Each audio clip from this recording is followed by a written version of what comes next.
এই যে শোনো শোনো, এটা কি দেখছো বলো তো? পটল ভাজা, তাই তো? তো এটা কিন্তু নর্মাল পটল ভাজা না বন্ধুরা, এটা কিন্তু পুর ভরা পটল ভাজা। তো চলো, সবসময় তো আমরা একঘেয়েমি পটল ভাজা খেয়েই থাকি। আজকে আমি এই পটল ভাজাটা ট্রাই করলাম, তাই তোমাদের সঙ্গেও কিন্তু শেয়ার করছি।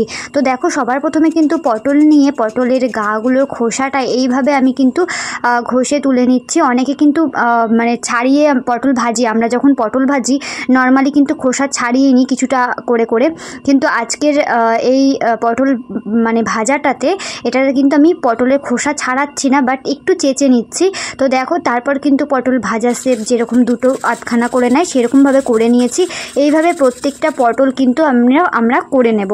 তো চলো, পটল ভাজার তো নানান রকম রেসিপি দেখাতে পারি না, কেননা পটল আমরা নর্মালি একরকমভাবেই ভাজি। তাই আজকে ভাবলাম একটু অন্যরকমভাবে ট্রাই করি, আর খেয়েও দেখবো, তোমাদেরকে অনেস্ট রিভিউ দেবো। তো তোমরাও অবশ্যই বাড়িতে একবার ট্রাই করো। তো দেখো, এদিকে কিন্তু সমস্ত পটলগুলো কাটা হয়ে গেছে। এবার পটলের ভিতরের বীজ বা শাঁসটা কিন্তু এরকমভাবে একটা বাটিতে আমরা তুলে রাখবো, একটা চামচের সাহায্যে খুব ভালো মতো এভাবে কিন্তু তুলে নেব। আর পটলের মাঝখানটা দেখো কত সুন্দর ফাঁকা হয়ে গেছে, একদম পরিষ্কার হয়ে গেছে। এরকমভাবে চেঁচে নিচ্ছি। সমস্ত পটল এইভাবে কিন্তু করে নিয়েছি, বের করে নিয়েছি বীজগুলো। তারপর পটলগুলোর মধ্যে আমি দিয়ে দেব লবণ আর একটু হলুদ গুঁড়ো। তারপর কিন্তু পটলটার গায়ে খুব ভালো মতো লবণ হলুদ মাখিয়ে রেখে দেব 5 মিনিটের জন্য। ততক্ষণ কিন্তু আমি ওই পুরটা রেডি করতে থাকবো। তো চলো, পুরটা রেডি করার জন্য কি কি দিচ্ছি সেটাও তোমাদেরকে দেখাবো। এবার যে বীজগুলো ছিল পটলে, সেই বীজগুলো বা শাঁসগুলো এগুলো কিন্তু খুব ভালো মতো একটু হাতের সাহায্যে ডলে নিচ্ছি। এবার এর মধ্যে একে একে দিয়ে দিতে হবে পেঁয়াজ কুচি। আমি এখানে একটা মিডিয়াম সাইজের পেঁয়াজ কুচি দিয়ে দিচ্ছি কাঁচা লঙ্কা কুচি, যে যেরকম ঝাল পছন্দ করো সেই অনুযায়ী। তারপর দিয়ে দিলাম একটু কালো জিরে, সামান্য একটু লবণটা বেশি একটা দিইনি যেহেতু পটলের মধ্যে মাখানো রয়েছে।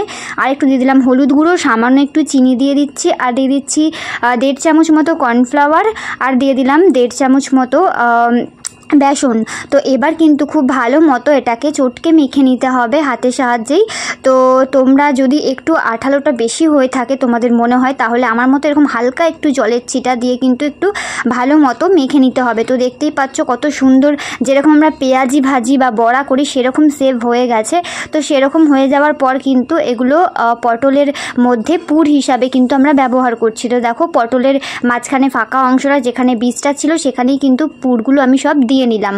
তো দেখো, সমস্ত পুর ভরা হয়ে গেছে পটলের মধ্যে। তো রেডি, দেখতেই পাচ্ছ কতটা সুন্দর লাগছে। তো চলো, এবার কিন্তু ভেজে ফেলা যাক পটলগুলো। তো দেখো, এদিকে কড়াই বসিয়ে দিয়েছি আর তেলও দিয়ে দিয়েছি। সর্ষের তেলটা ভালো মতো গরম করে নেব। গরম হয়ে গেলে কিন্তু পটলগুলো আমি দিয়ে দেবো, যে দিকটা পুর আছে সেই দিকটা কিন্তু আগে উল্টো করে দিয়ে দেবো, যাতে নিচের পুরগুলো খুব ভালো মতো সেট হয়ে যায়। সেই জন্য কিন্তু যে দিকটা পুর সেই দিকটা কিন্তু আমি নিচে আগে দিয়ে দিয়েছি, তাহলে আগে পুরটা ভালো মতো সেট হয়ে যাবে, তাহলে পড়ার ঝামেলাটাও থাকবে না। তো চলো, এক পিঠটা কিন্তু একটু ভালো মতো করে নেব, তারপর কিন্তু অন্য পিঠটা উল্টে দেবো। দেখো কত সুন্দর পুরগুলো কিন্তু আর বেরিয়ে আসছে না, সুন্দরভাবে কিন্তু সেট হয়ে গেছে। এইভাবে কিন্তু দুই পাশে আমরা ভেজে নেব। আর তারপরে কিন্তু ভাজা হয়ে গেলে এক এক করে নামিয়ে সুন্দর করে প্লেটে সার্ভ করব। তো চলো, তোমরাও কিন্তু এইভাবে ট্রাই করে দেখো। দেখো, দুই পিঠটা কিন্তু খুব ভালো মতো হয়ে গেছে। তোমাদের দুটো পিঠই দেখালাম, এই দেখো ডবল পিঠ কিন্তু খুব ভালো মতো ভাজা হয়ে গেছে। এইভাবে কিন্তু সমস্ত পটলগুলো ভেজে নিচ্ছি। তো খেতে কিন্তু বেশ ভালো হয়েছিল। তো তোমরাও কিন্তু চাইলে অবশ্যই ট্রাই করতে পারো। আর এটা কিন্তু অবশ্যই গরম গরম ট্রাই করবে তোমরা, ঠান্ডা হয়ে গেলে খুব একটা ভালো লাগবে না, যেহেতু বেসন দেওয়া আছে। তো গরম গরম ট্রাই করবে, তোমাদের অবশ্যই ভালো লাগবে। তো চলো, ভালো লাগলে লাইক করো।